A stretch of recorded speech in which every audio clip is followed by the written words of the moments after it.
Guys, baha pa rin talaga dito sa kanila, baha.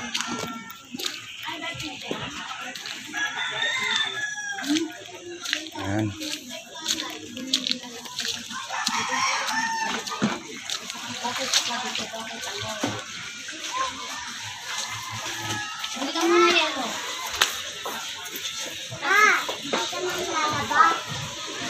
Tao po. Mare, kumusta? Nakasama nyo? Si Mrs. nandyan.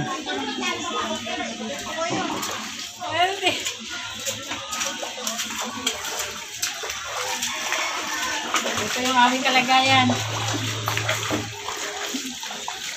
Talagang ano, lumubog talaga to. Ay, mga bubong na yan. Mga putik pa yan. Ang kalaki yung taas talaga. So may ibibigay ako dyan mga rin sa sasakyan. Magbibigay ako ng bigas, ikaw nang bahala magbigay kila Karosi, no? Na ano, tapos mga damit din. May mga damit din akong dala dyan. Pasensya na kayo sa ano ha, ngayon ko lang nadala talaga. Okay lang ta. Salamat na alala nyo pa kami. Hindi. Saan puntahan niya natin sila doon? Pwede bang dumaan dito?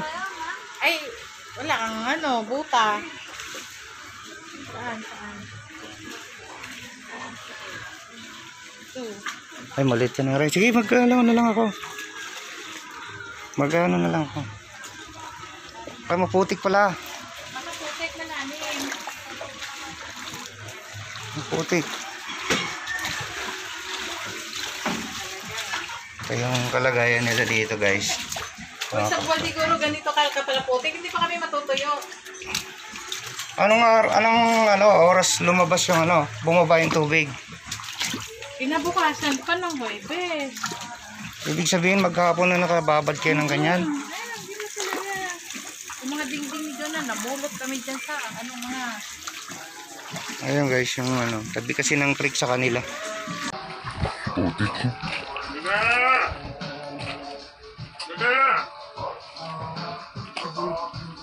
Oy! Tao po.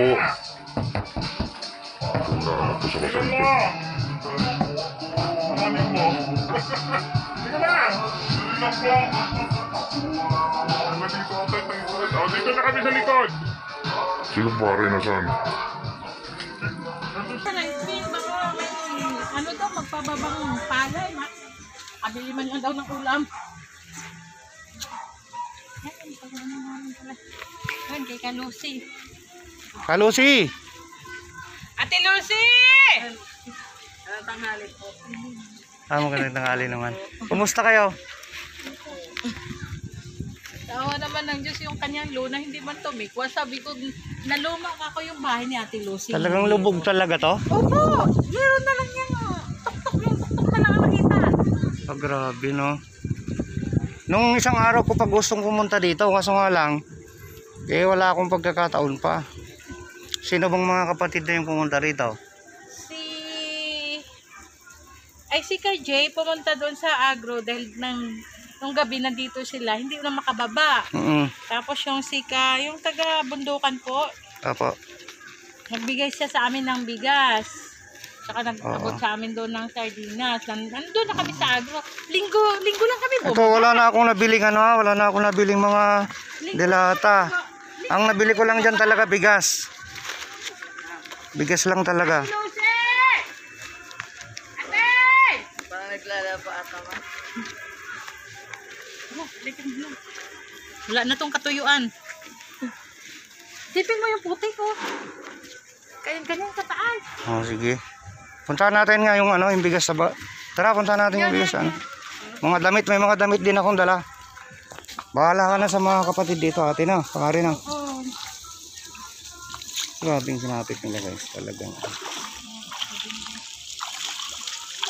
Ay, tatangan matanggal talaga. Ate Lucy! Paring maniali ka na! Labas ka muna! Kumusta? Sa harap Tara na dito. daan!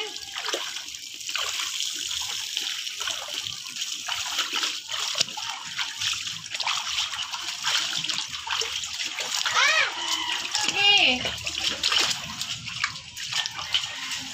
Putik guys. Kakasubo sa putik ah. Ay, wala talaga yung ito dahil dito sa amin.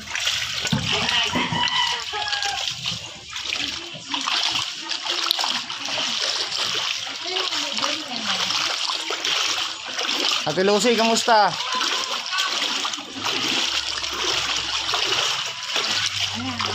Bakit din talaga bahay. Kamusta yung mga kapatid natin doon sa ano, sa kabila? Oo nga pala. Kami eskwelahan. Hindi ako nakarating doon sa kanila eh. Aba may ano na may sample. Ayun, grabing putik yung iniwan, no?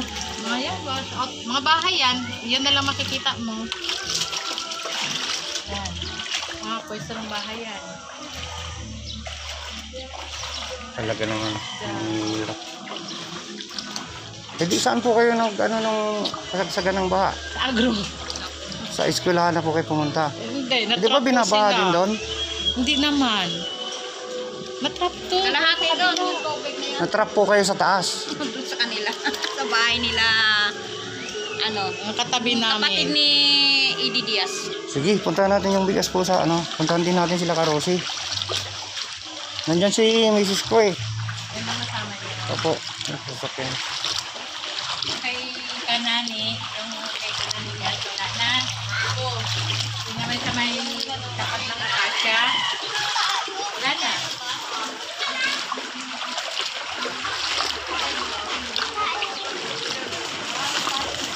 Pambili mo ulam. Pambili mo ulam ha.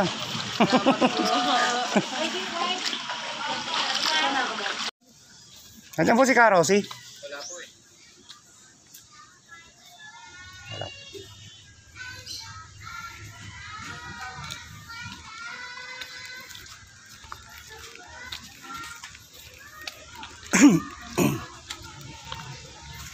Tara po dito, sasakyan ko.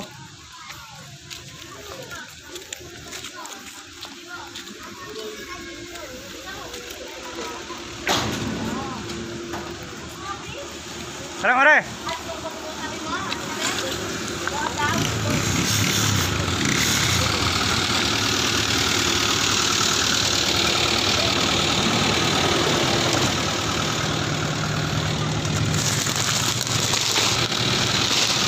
So, bigyan na namin sa kanila to. Grabe yung lagay nila talaga. Ha?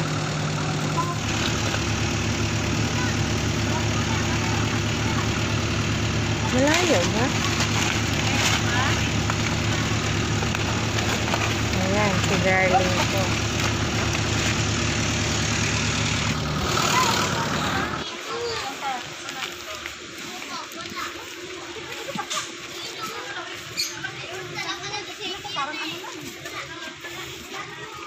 Hindi na lang ako nagtutot ng bote eh. Di may ano na ako. Kaya si Rosie. Hindi na lang Mukhang wala daw siya. mamaya pa yun. Nag-strike ko sa paglinis.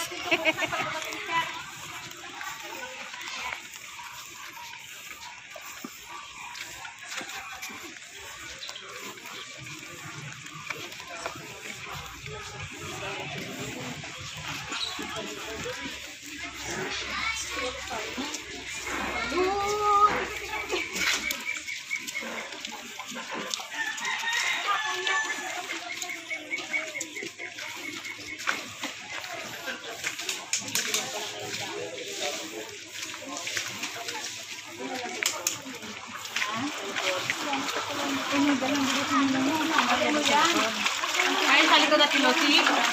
Dito na lang na. Ito na po.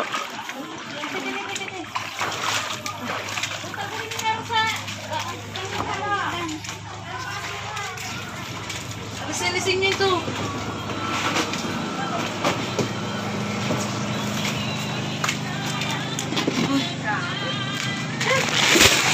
Ayan. Oh, bigat. Bigay na yan pa nagbuhat. Nasisya ka na. Tula mo kami mga lalaki eh. May lang po yan. Talaga. Ito tayo, hindi kami makakit ng gusto. Babagsak. Dahil po. Bulok na. Nababad basa-basa. Lalong umumag. Grabe nga ibinaabot nyo rito. Oo. Isipin mo yan eh. Wala na, hindi mo na makita yan. Kasi sa taas namin hanggang din eh. Taas na yun, ha? Pinakataas na yun. Hanggang dito na yan. Pero kayo nandito kayo, Rosie. Dito, sa kabilang bahay na to. Tapos tumawid. Trap Mga kayo. bata, ang mga bata na stranded yan, kami nasa labas. Kasi ang Pwede. bigla ang anong tubig, hindi namin kaya. Di parang ano na siya, parang anong feeling nyo nun? Mukhang katapusan na ng mundo. Ang tindi ng ano namin, sabi ko, Ang ulan, tama na to. parang ano na. tubig. Umaalon. Umaalon ng tubig. Na hindi mo alam kung anong impact niya. Dati naman ang bahan namin umaabos na pa ganyan. Ano, gumagalaw. Nung isang araw, nung katatapos ng baha, sana pumunta ako dito. So nga lang, baka hindi rin ako makapasok. Ngayon hindi, dahil ang tubig hanggang sampalok pa. Hindi nga ako Kasi sa makapasok. kalsada naman ang tubig, gabaywang na rin. Oo. Baywang. Kami inaabot din, kaso nga lang medyo wala naman kami na pinsalang ano. Saan ba yung pwesto mo sa Chicharon? Bakit pa? Hinanap ka namin yung Ate Rosie. Dahil, Dahil yung pamangkin ko bibili ng Chicharon. Kasi sirado kay Dennis ba yun? Janice. Oo, sirado. Ngayon Apo. hinanap na yung pwesto mo. Hindi namin makita. sa turo po yun, pwesto namin. Ah, sa turo? Saan ba? Saan Lagpas gawin sa po ng turo? Colgate. Tollgate. Anong tatak ng... NIL, N-E-I-L. Sabi kasi sa harap daw ng center ng ano. Ano? Diba? Ay, bayan. Oo, yung, O yung mga kapitbahay niyo po, ano, pang ulam ka raw siya. Ay, salamat. Pang ulam mo rin. May pangulam ka Kayo. na, may pangulam ka Yung na. si ano, mama mo. Ito na! Pasensya na kayo, wala talaga akong ano, may bigay pa. Hindi ko pa lang. Pakibigyan na lang yung mga kapatiran natin dyan ng ano, ng bigas. Hati-hatiin nyo lang. Kayo nang bahala dyan ha. Sige, pasensya na po kayo sa ano. Unti lang na kayanan. Sige. Kaya namin ihatid. Hindi na po, sige, okay lang po ako. Lamat. Sige, sige po.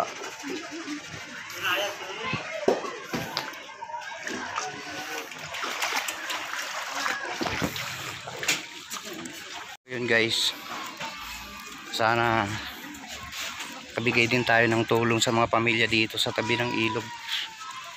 Wala pa kasi akong ano ganong kita, kaya hanggang doon na lang muna yung naibigay natin. Sana nakatulong din yung mga damit na hindi na namin ginagamit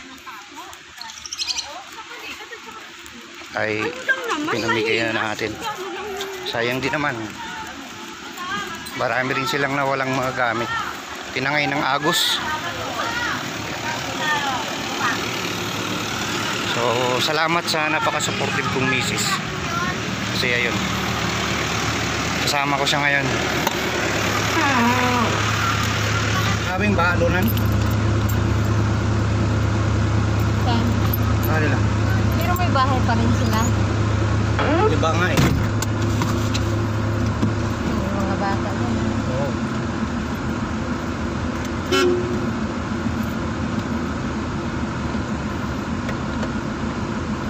Ano yan? Puro iglesia sa ito. Ha? Puro iglesia sa ito.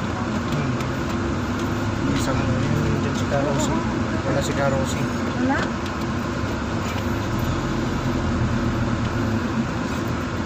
Bibigyan naman nila sa Karos kaya. Ha?